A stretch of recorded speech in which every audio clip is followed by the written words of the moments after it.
So నమస్తే doctor, నమస్కారం. ఎలా ఉన్నారు? బాగున్నాను సార్. మీరు ఎలా సూపర్ అండి. ఉన్నారు? మేము సూపర్ బాగున్నాం.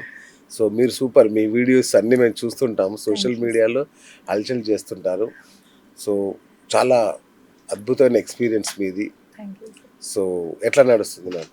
సూపర్ అండి. అంత బాగుందా? Busy busy. Super. Of course మీరు దొరకడానికి మాకు చాలా రోజులు పట్టింది యాక్చువల్గా. సో మ్యామ్, ఎందుకంటే ఇవాళ మిమ్మల్ని ఎందుకు ఇన్వైట్ చేసామంటే మ్యామ్, నిజంగా అంటే చాలామంది ఇంక్లూడింగ్ మీ, నాతో సహా ఇప్పుడు మా ఇంట్లో అందరికీ ప్రాబ్లం ఉన్నా కూడా ఆ చేద్దాంలే ఇప్పుడు అంత అర్జెంట్ ఏముందనే అనుకుంటాం అందరం.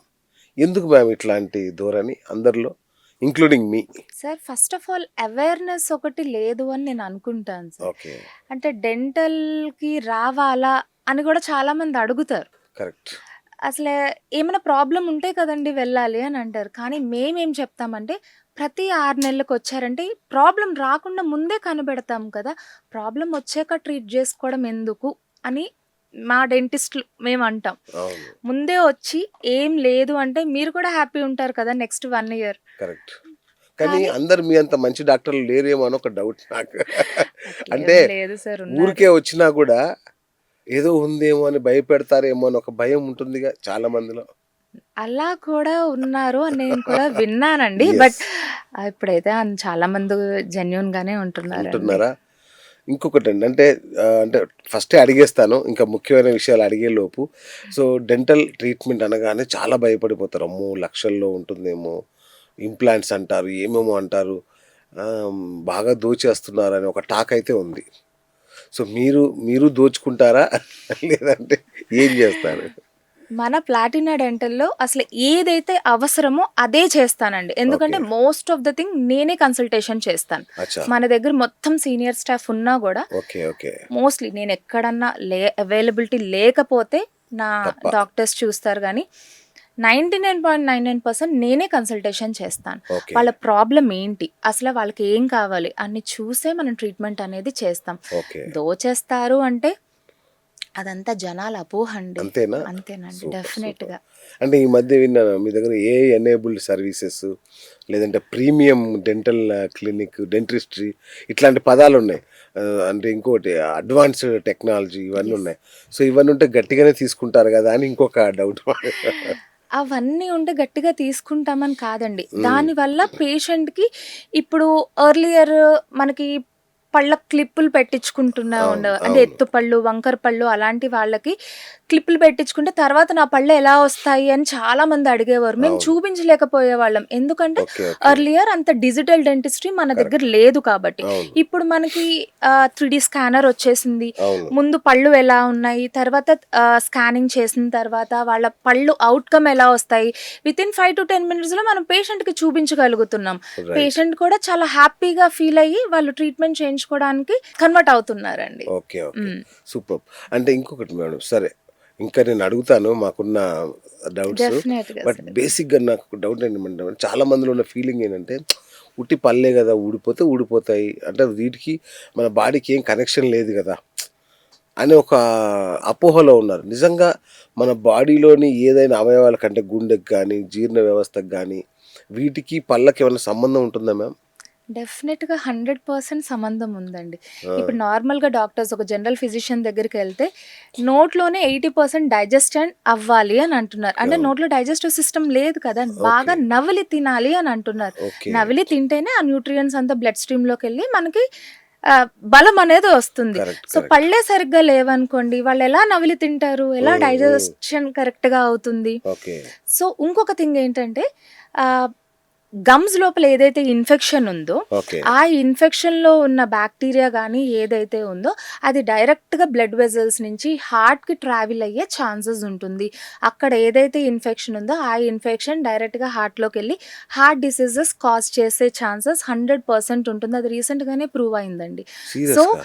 Gum diseases are directly related to heart diseases. So దేవుడా. గమ్ హెల్త్ని మనం ఎంత జాగ్రత్తగా ఉంచుకుంటామో మన బాడీని, మన హార్ట్ని అంత జాగ్రత్తగా కాపాడుకునే వాళ్ళం అవుతాం. సో అస్సలు గమ్ హెల్త్ని అంటే గమ్ ఇన్ఫెక్షన్ కానీ గమ్స్లోంచి బ్లీడింగ్ వస్తున్న వాళ్ళే అస్సలు నెగ్లెక్ట్ చేయకూడదు. ఓకే. అండ్ ఇంకోటి మేడం, ఇప్పుడు నోటి దుర్వాసన ఉంటుంది. చాలా మందికి నోటి దుర్వాసన ఉన్నా ఏం చేస్తారు, మౌత్ ఫ్రెషనర్లు, చూయింగ్ గమ్లు పెట్టి మేనేజ్ చేసేస్తూ ఉంటారు. ఇది సీరియస్గా తీసుకోవాల్సిన అంశమా కాదా? డెఫినెట్‌గా అండి. ఇప్పుడు చాలామంది most of the thing IT employees మా దగ్గరకొచ్చిన వాళ్ళు, హ్మ్. "మేడం బ్యాడ్ బ్రీత్ వస్తుంది మేడం" అని యెస్. అంటారు. హ్మ్. ఎందుకంటే వాళ్ళు ఎక్కువ సేపు మాట్లాడకుండా ఉంటారు. నోరు తెరవకుండా ఉంటారు. లోపల సెలైవా అనేది మూవ్ అవ్వకుండా ఉంటుంది కాబట్టి ఓకే. ఓకే. వాళ్ళకి బ్యాడ్ బ్రీత్ అనేది వచ్చే ఛాన్స్ ఉంటది.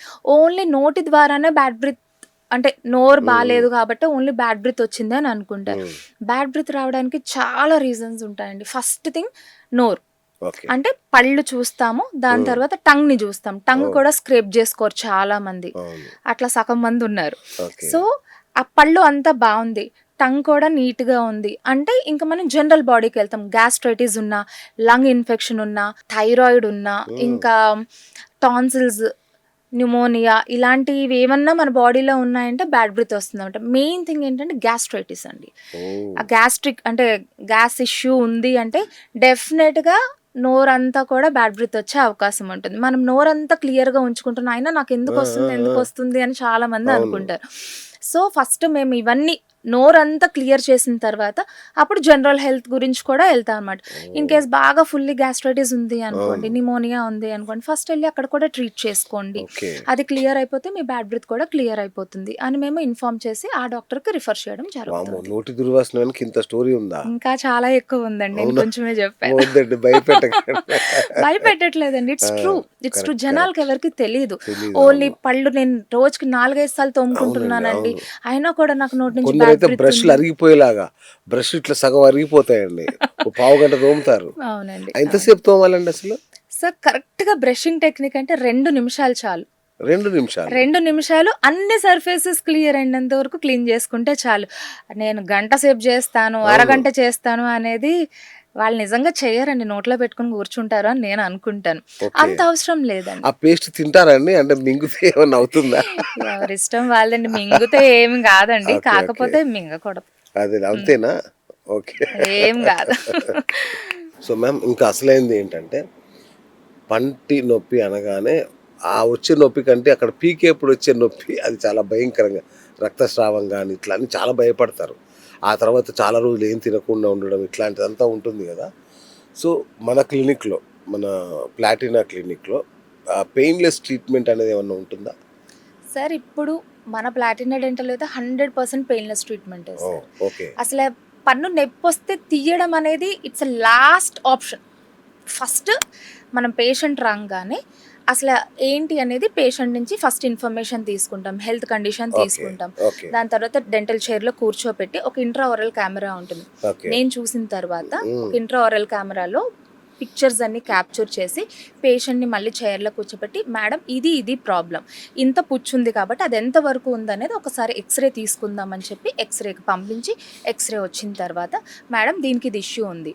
అది పుచ్చు పెద్దది ఉందనుకోండి, అది మేబీ రూట్ కెనాల్‌కెళ్ళొచ్చు. మరీ ఓకే. వర్స్ట్ కేస్ సినారియోలో తప్పించి అసలు పన్ను తీయడం అనేది అసలు జరగట్లేదండి. ఓకే. ఒకవేళ పన్ను తీయాల్సొస్తే మరీ మీరన్నట్టుగా ఇంత బ్లడ్ ఒచ్చేస్తది ఆ! అట్లాంటిది అసలు అట్లాంటిదేం ఏం లేదు. లేదండి. ఓకే. అసలే ఇప్పుడు మనము అసల పెయిన్‌లెస్ ప్రొసీజరే కాబట్టి ఆ! అసలు అంత బ్లీడింగ్ అనేది ఆళ్ళంత భయపడిపోతారంతే. ఇంత బ్లీడింగ్ ఒచ్చేస్తది, అవును. పెయిన్‌ఫుల్ ప్రొసీజర్స్ అట్లాంటిది ఏం లేదండి. అసలు డెంటిస్ట్రీ ఇప్పుడు ఎలా తయారైందంటే 100% పెయిన్‌లెస్. ఓకే. 100% పెయిన్‌లెస్ మన ప్లాటినా డెంటల్‌లో అయితే అవైలబుల్ ఓహ్! ఉందండి.